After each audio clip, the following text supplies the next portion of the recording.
हाय, मैं सिकंदर भारती। आप सभी का स्वागत है हमारे एसएनसी न्यूज़ चैनल में। तो आइए जानते हैं आज की ताज़ा खबर। झारखंड के 1.20 लाख वोटर्स का डिजिटल आई कार्ड तैयार। 15 मार्च के बाद सभी वोटर्स डाउनलोड कर सकेंगे। झारखंड के वोटर्स को नई सुविधा दी गई है। अब वे अपना डिजिटल मतदाता पहचान पत्र डाउनलोड कर सकते हैं। इसकी शुरुआत राज्य में हो गई है। गुरुवार को मुख्य निर्वाचन पदाधिकारी के रवि कुमार ने इसकी जानकारी दी। उन्होंने बताया कि 15 मार्च तक यह सुविधा झारखंड में 1,20,778 नए मतदाताओं के लिए है। नए निबंधित मतदाता भी भारत निर्वाचन आयोग के वोटर हेल्पलाइन ऐप या वोटर पोर्टल पर खुद को निबंधित कर डिजिटल फोटो मतदाता पहचान पत्र डाउनलोड कर सकते हैं। के रवि कुमार ने बताया कि इसे डाउनलोड करने के लिए 1 मार्च से विशेष अभियान चलाया जा रहा है। 15 मार्च तक चलने वाले इस विशेष अभियान के तहत बूथ लेवल ऑफिसर घर घर जाकर इस कार्य को करवाएंगे। मतदाता के सहयोग के लिए 7 मार्च और 13 मार्च को मतदान केंद्रों पर विशेष कैंप लगाए जाएंगे। 15 मार्च के बाद अन्य सभी मतदाताओं के डिजिटल मतदाता पहचान पत्र डाउनलोड से संबंधित कार्य शुरू किए जाएंगे। वैसे मतदाता जिनके मोबाइल नंबर मतदाता सूची में दर्ज नहीं है वे KYC संपन्न कर निबंधित मोबाइल से डिजिटल मतदाता पहचान पत्र डाउनलोड कर सकेंगे।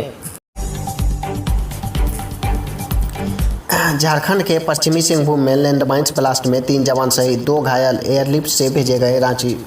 झारखंड से बड़ी खबर। पश्चिमी सिंहभूम जिले के टोकोलो थाना क्षेत्र के लाजी गांव के पास गुरुवार सुबह करीब 8 बजे नक्सली द्वारा किए गए लैंडमाइंस ब्लास्ट में झारखंड जुगुआर के 3 जवान शहीद हो गए, जबकि 2 जवान घायल हो गए हैं। घायलों को एयरलिफ्टिंग कर रांची मेडिका अस्पताल में भर्ती कराया गया है। घटना की सूचना मिलते ही कोल्हान डीआईजी राजीव रंजन सिंह, CRPF के डीआईजी अंशु शुक्ला, SP अजय लिंडा सहित कई अधिकारी घटनास्थल पर पहुंचे।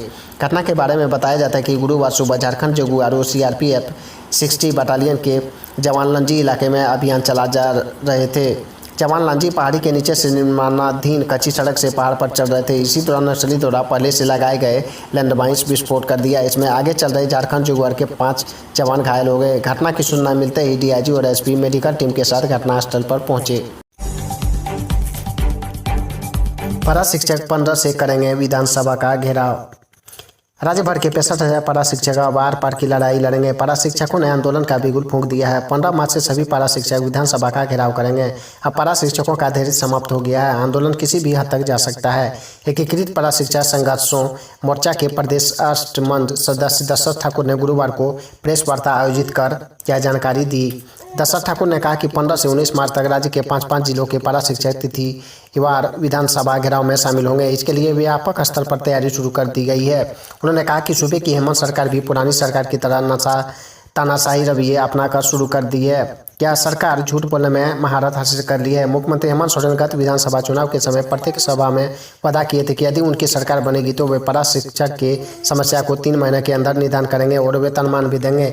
इस मुद्दे पर पारा शिक्षकों से समर्थन की अपील करते थे, लेकिन 13 महीने बीत गए, अभी तक कुछ भी देखने को नहीं मिला। झारखंड के चाईबासा में रोजगार के अवसर। 8वीं पास भी हैं तो भी भर्ती कैंप में हो सकते हैं शामिल। आप 8वीं पास हैं या इससे अधिक आपकी शैक्षणिक योग्यता है तो ये खबर आपके लिए है। आपको बता दें कि चाईबासा के ITI परिसर में 8 मार्च को भर्ती कैंप का आयोजन किया जा रहा है। कुल 100 पदों पर युवाओं को उनकी योग्यता के अनुसार रोजगार दिया जाएगा। इसके लिए नियोजनालय में संपर्क कर विस्तृत जानकारी ले सकते हैं और इस कैंप के जरिए रोजगार पा सकते हैं। तमिलनाडु की कंपनी KPR मिल्स द्वारा ट्रेनी हेल्पर ऑपरेटर के पदों पर नियुक्ति की जाएगी। सिर्फ महिलाएं इस कैंप में भाग ले सकेगी। आवेदक की उम्र 18 से 26 वर्ष के बीच होनी चाहिए। आप किसी नियोजनालय में निबंधित नहीं हैं तो इसमें शामिल होने के लिए किसी नियोजनालय में रजिस्ट्रेशन करा लें। निबंधन कार्ड, आधार कार्ड, बायोडाटा और सभी मूल प्रमाण पत्रों के साथ आप शामिल हो सकते हैं। सुबह 10 बजे से 3 बजे तक इंटरव्यू होगा। दुबई में फंसे गुमला के 2 युवक के परिजन हैं परेशान। पूर्व शिक्षा मंत्री ने CM हेमंत से जल्द वापसी की अपील। झारखंड के गुमला जिला अंतर्गत घाघरा प्रखंड के 2 युवक दुबई में अब भी फंसे हुए हैं। टूरिस्ट वीजा पर काम करने गए दोनों युवकों के पास अब काम नहीं है, जिसके कारण भूखे प्यासे दुबई की सड़कों पर भटकने को मजबूर हैं। वहीं टूरिस्ट वीजा की अवधि 31 मार्च 2021 को खत्म हो रही है। झारखंड की पूर्व शिक्षा मंत्री गीताश्री उरांव गुमला के 2 युवकों के परिजनों के साथ CM हेमंत सोरेन से मुलाकात पर दुबई से जल्द सकुशल वापस लाने की अपील की। दुबई में फंसे इन युवकों में गुमला जिले के घाघरा प्रखंड स्थित नवडीहा बटोली गांव के सुनील भगत और डुको गांव के अजय उरांव हैं। झारखंड विधानसभा स्थित मुख्यमंत्री कक्ष में CM श्री सोरेन से पूर्व शिक्षा मंत्री गीताश्री उरांव ने मुलाकात कर इसकी पूरी जानकारी दी। सिंघू बॉर्डर पर जुटे किसान प्रदर्शनकारियों को पंजाब ने दिया झटका, अब मिला हरियाणा का सहारा। कृषि कानून विरोधी आंदोलन में लगातार माहौल बदलता जा रहा है। आंदोलन स्थलों का नजारा देखकर अब संयुक्त किसान मोर्चा के नेताओं का रुख भी बदल गया है। 26 जनवरी को दिल्ली में हुए उपद्रव के बाद बॉर्डर पर पंजाब से आए अधिकांश आंदोलनकारी लौट गए और आंदोलन स्थल खाली हो गया था। लेकिन इसके बाद हरियाणा के विभिन्न जिलों और आसपास के ग्रामीणों ने मोर्चा को संभाला। इससे आंदोलन स्थल का नजारा ही बदल गया। बदलते माहौल को देखते हुए अब संयुक्त किसान मोर्चा के नेताओं को भी सुर बदलने लगे हैं। दिल्ली उपद्रव के बाद मोर्चा के जो नेता इसके लिए हरियाणा के लोगों को जिम्मेदार मानते थे, अब वही हरियाणा वालों की शान में कसीदे गढ़ रहे हैं। गौरतलब है कि 26 जनवरी को ट्रैक्टर मार्च के दौरान दिल्ली में हुई हिंसा और लाल किले पर तिरंगे के अपमान के बाद अब कुंडली बॉर्डर का आंदोलन स्थल लगभग खाली हो गया था। इसके बाद संयुक्त किसान मोर्चा के नेताओं को आंदोलन समाप्त होने का डर सताने लगा था। बिहार में 10 चरणों में होंगे पंचायत चुनाव।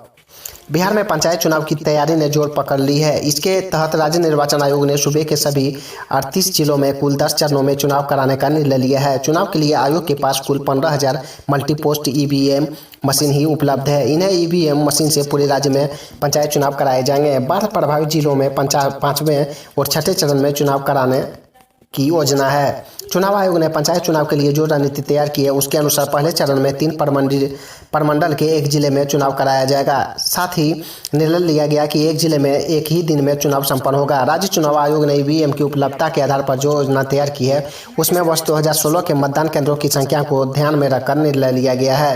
यदि इस साल कोविड गाइडलाइन के कारण मतदान केंद्रों की संख्या में बदलाव होता है, तो संभव है कि चुनाव के लिए तय चरणों में कुछ बदलाव किए जाएंगे। ताजमहल में बम की सूचना से गुरुवार सुबह पुलिस प्रशासन हड़कंप मच गया। सुबह 7:30 बजे ताजमहल में बम की सूचना मिलने पर बीडीएस की टीम ने परिसर में सर्च अभियान शुरू कर दिया। सुबह लगभग 9:30 बजे तक सीआरपीएफ ने ताजमहल परिसर को सैलानियों से खाली करा लिया। बताया जा रहा है कि लगभग 1000 सैलानियों को ताजमहल परिसर से बाहर निकाला गया। सर्च अभियान पूरा होने के बाद दोपहर करीब 12:30 बजे ताजमहल का गेट पर्यटकों के लिए दोबारा खोल दिया गया। वहीं 112 नंबर पर बम की झूठी सूचना देने वाले युवक को फिरोजाबाद से गिरफ्तार कर लिया गया है। फिलहाल आरोपी युवक से पूछताछ जारी है।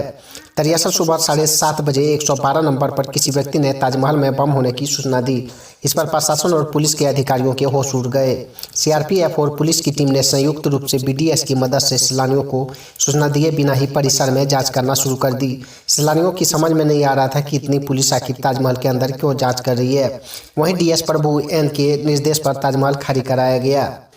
उधर सैलानियों ने दहशत न फैले इसलिए उनके पूछने पर सीआरपीएफ की मॉक ड्रिल होना वजह बताई। परिसर में एसआई के कर्मचारियों को भी अपने अपने कार्यालय से बाहर निकलकर आने को कहा गया।